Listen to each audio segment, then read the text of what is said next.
The DA have proposed an amendment to the Prevention of Illegal Eviction from Unlawful Occupation of Land Act, or PIE as it is known. What will the amendment mean for the homeless? Hi, I'm Simon Dippenaar and I'm an attorney. Now firstly, what is the PIE Act? The Prevention of Illegal Eviction from Unlawful Occupation of Land Act was enacted in 1998 and set out to provide for the prohibition of unlawful eviction and procedures for the eviction of unlawful occupiers, as well as repealing some obsolete laws.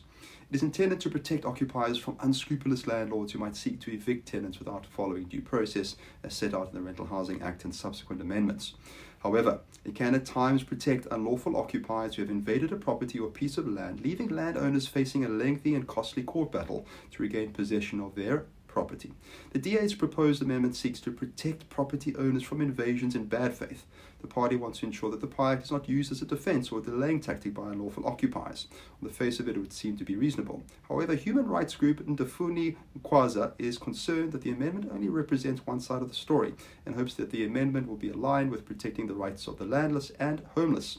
Buleboy is the head of the organization. He said, quote, "The reason for the rampant land occupations is in direct relation to the lack of delivery and acknowledgement of the right to housing. The DA's position does not account for addressing the systemic and historical issues relating to land occupations, especially given the history of the country," unquote. He said many residents are being strung along on a mythical waiting list. Now, the City of Cape Town has a controversial record when it comes to the human rights of the poor and marginalized in society, with many high-profile evictions taking place over the past few years, attracting media attention, especially during lockdown.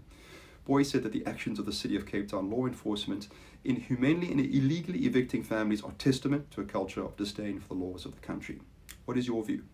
Interested parties and institutions are entitled to submit written representations on the proposed content of the draft bill to the Speaker of the National Assembly within 30 days.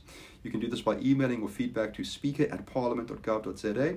It's copied to legislation@da.org.za. If you have any questions about how the proposed amendment bill might affect you, either as property owner or occupier, or if you have queries on any aspect of landlord-tenant relations, give me a call on the number in the signature below.